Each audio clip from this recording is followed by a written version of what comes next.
Welcome friends. इस video में history के विविध से संबंधित इम्पोर्टेंट क्वेश्चन को डिस्कस करेंगे जो आपके आगे आने वाले सभी एग्जाम के लिए वेरी इंपॉर्टेंट होंगे। तो आइए देखते हैं पहला question. Grand old man of India की उपाधि किसे दी जाती है? तो दादा भाई नौरोजी को। महाराष्ट्र में शिवाजी उत्सव व गणपति उत्सव की शुरुआत किसने की? तो बाल गंगाधर तिलक ने महाराष्ट्र में शिवाजी उत्सव और गणपति उत्सव की शुरुआत की। नेक्स्ट है कि जेबी मैकाले ने ईस्ट इंडिया कंपनी के बारे में यह टिप्पणी की, कंपनी एक असंगति है परंतु यह उस व्यवस्था का भाग है जहां सभी असंगत है। ये आपके स्टेटमेंट पूछा जाएगा कि यह स्टेटमेंट किसके द्वारा दिया गया था? तो जेबी मैकाले के द्वारा यह स्टेटमेंट दिया गया था। भारतीय अशांति का जनक किसे माना जाता है? तो लोकमान्य तिलक को। ब्रिटिश पार्लियामेंट में चुना जाने वाला प्रथम भारतीय कौन था? तो दादा भाई नौरोजी थे। सन्यासी विद्रोह किस वर्ष आरंभ हुआ था? तो सन्यासी विद्रोह 1770 ईस्वी में प्रारंभ हुआ था। नेक्स्ट है कि तृतीय आंग्ल मराठा युद्ध किसके शासनकाल में हुआ था? तो लॉर्ड बैरन हेस्टिंग के शासनकाल में हुआ था आंग्ल मराठा युद्ध। नेक्स्ट है कि गांधी जी के दांडी मार्च से प्रेरित होकर किस नेता ने केरल में एक मार्च निकाला था? तो उनका नाम था के कलप्पन, जो कालीकट से पेयानूर तक निकाले थे। ठीक है, गांधी जी के दांडी मार्च से प्रेरित होकर। सर्वोदय शब्द का सर्वप्रथम प्रयोग किसने किया था? तो महात्मा गांधी ने सर्वोदय शब्द का सर्वप्रथम प्रयोग किया था। नेक्स्ट है कि दूसरे सविनय अवज्ञा आंदोलन की अवधि क्या थी? आपको ध्यान रखना है, पहले सविनय अवज्ञा आंदोलन की जो अवधि थी 1930 से करीब सितंबर 1931 तक थी। ठीक है, उस समय गांधी और एक जो ब्रिटिश अधिकारी थे उनके बीच में समझौता नहीं हुआ था इरविन के साथ में। ठीक है, इरविन के जो समझौते से पहले वाला आंदोलन था उसे बोलते हैं फर्स्ट फेज सविनय अवज्ञा आंदोलन। लेकिन जब गांधी जी द्वितीय गोलमेज सम्मेलन में भाग लेकर आते हैं, जब उसका कोई आउटपुट नहीं निकलता है तो दूसरे सविनय अवज्ञा आंदोलन की शुरुआत करते हैं गांधी जी। ठीक है, उसी फेज को आगे बढ़ा देते हैं तो उसे बोलते हैं दूसरा फेज। तो ये कब से शुरू हुआ था? तो दिसंबर 1931 से अप्रैल 1934 तक चला था। नेक्स्ट है कि अध्यक्षीय संबोधन के समय किस कांग्रेस अध्यक्ष ने हिंदी भाषा के लिए रोमन लिपि लागू करने की वकालत की थी? तो सुभाष चंद्र बोस ने। द्वितीय विश्व युद्ध कब समाप्त हुआ? तो द्वितीय विश्व युद्ध जो है 1945 ईस्वी में समाप्त हुआ था।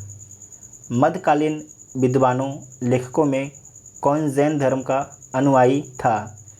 तो कौन जैन धर्म का अनुयायी था? तो हेमचंद्र सूरी जो है मध्यकालीन विद्वानों एवं लेखकों में जो है जैन धर्म का अनुयायी था। ठीक है, आपको ध्यान रखना है, हेमचंद्र सूरी उनका नाम था। नेक्स्ट है कि द्वितीय विश्व युद्ध के समय ब्रिटेन का प्रधानमंत्री कौन था? तो विंस्टन चर्चिल थे। कौन थे? Winston Churchill. नेक्स्ट है कि बंगाल में हुए स्वदेशी आंदोलन का समर्थन किसने किया? तो अरविंद घोष ने। स्वदेशी आंदोलन हुआ कब था? तो 1905 ईस्वी में बंगाल में स्वदेशी आंदोलन हुआ था। भारत के स्वतंत्रता प्राप्ति के बाद किसने सुझाव दिया था कि भारतीय राष्ट्रीय कांग्रेस को समाप्त कर दिया जाए? तो महात्मा गांधी ने सुझाव दिया था कि भारत के स्वतंत्रता मिलने के साथ ही जो भारतीय राष्ट्रीय कांग्रेस है जिसकी स्थापना 1885 में की जाती है बम्बई में, इसे समाप्त कर दिया जाए। उनका राय था। ठीक है, जाएगा नहीं। द्वितीय विश्व युद्ध के संबंध में भारतीय राष्ट्रीय कांग्रेस की क्या नीति थी?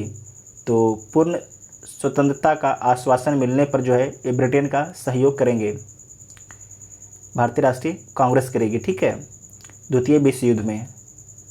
आपको ध्यान रखना है कि द्वितीय विश्व युद्ध में भारत को जो है, भारत की जो नेता हैं उस समय किसी की अनुमति लिए बिना भारत को जो है द्वितीय विश्व युद्ध में झोंक दिया गया था, जिसके कारण जो है कांग्रेस की सरकार उस समय थी, उन्होंने 1939 में त्यागपत्र दे दिया था 28 महीनों में। ठीक है। नेक्स्ट क्वेश्चन है कि विभाजन करो और छोड़ो का नारा किसने दिया था? तो मुस्लिम लीग ने दिया था। ठीक है, मुस्लिम लीग ने। तो मुस्लिम लीग की स्थापना कब की गई थी? तो 1906 ईस्वी में मुस्लिम लीग की स्थापना ढाका में की गई थी। नेक्स्ट है कि ऑपरेशन पोलो किस देसी रियासत को भारत में विलय करने के लिए चलाया गया था? तो हैदराबाद रियासत को जो है भारत में विलय करने के लिए ऑपरेशन पोलो चलाया गया था। हैदराबाद में बहुत सा जो आपके पोलो का ग्राउंड है, इसी के नाम पर ऑपरेशन पोलो रखा गया था। और जो ऑपरेशन पोलो चलवाने में जो बड़ा योगदान है सरदार वल्लभ भाई पटेल का है। ठीक है, वो उस समय गृह मंत्री थे। स्वतंत्र भारत में प्रथम गैर कांग्रेसी प्रधानमंत्री कौन बना? तो मोरारजी देसाई बनते हैं, मोरारजी देसाई, जिनकी सरकार बहुत कम समय चलती है, करीब 2-2.5 साल इनकी सरकार चलती है। रविंद्रनाथ टैगोर को उनकी रचना गीतांजलि के लिए किस वर्ष नोबेल पुरस्कार से सम्मानित किया गया?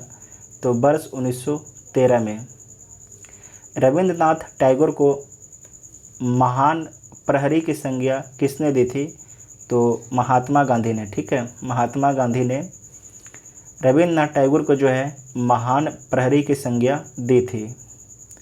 नेक्स्ट है कि ब्रिटिश काल के दौरान पड़े किस अकाल को प्रकोप का समुद्र कहा जाता है? इस क्वेश्चन को दोबारा पढ़ लीजिएगा।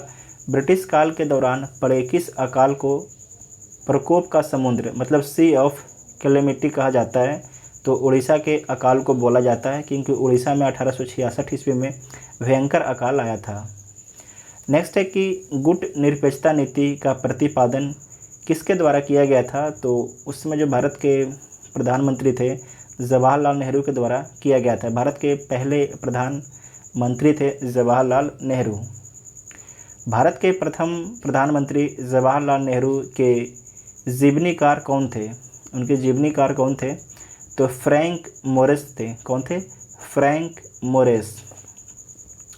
नेक्स्ट है कि गोखले माई पॉलिटिकल गुरु नामक पुस्तक की रचना किसने की? तो गोखले को अपना जो है पॉलिटिकल गुरु कौन मानते हैं? तो महात्मा गांधी मानते हैं। ठीक है, महात्मा गांधी। भारतीय राष्ट्रीय कांग्रेस के सरकारी इतिहासकार कौन थे? वेरी इंपॉर्टेंट है। भारतीय राष्ट्रीय कांग्रेस के सरकारी इतिहासकार कौन थे? तो डॉक्टर पट्टाभी सीतारमैया थे। ठीक है, डॉक्टर पट्टाभी सीतारमैया। नेक्स्ट है कि किस राष्ट्रवादी मुस्लिम को सीमांत या फ्रंटियर गांधी के नाम से जाना जाता है? तो खान अब्दुल गफ़ार खान को। ठीक है, खान अब्दुल गफ़ार खान को। फ्रंटियर गांधी ने ही लाल कुर्ती संगठन का गठन किया था। भारत शासन अधिनियम 1935 को किसके द्वारा गुलामी का अधिकार पत्र कहा गया? तो जवाहरलाल नेहरू के द्वारा जो है भारत शासन अधिनियम 1935 को गुलामी का अधिकार पत्र बोला गया। नेक्स्ट है कि सबने अवज्ञा आंदोलन के दौरान जो है कानून को तोड़ने के साथ साथ चौकीदारी कर ना चुकाना, कोई कर नहीं तथा कोई किराया नहीं आदि आंदोलन भी चलाए गए सबने अवज्ञा आंदोलन के दौरान। ठीक है, फिर से इसे बढ़ा देते हैं हम लोग कि सबने अवज्ञा आंदोलन के दौरान जो है कानून को तोड़ने के साथ साथ चौकीदारी कर ना चुकाना, जो सबने अवज्ञा आंदोलन शुरू हो गया तो उसके दौरान जो था कि कानून को तोड़ेगी जनता। ठीक है, और चौकीदारी कर का ना चुकाना, कोई किराया नहीं देना आदि आंदोलन भी चलाए गए।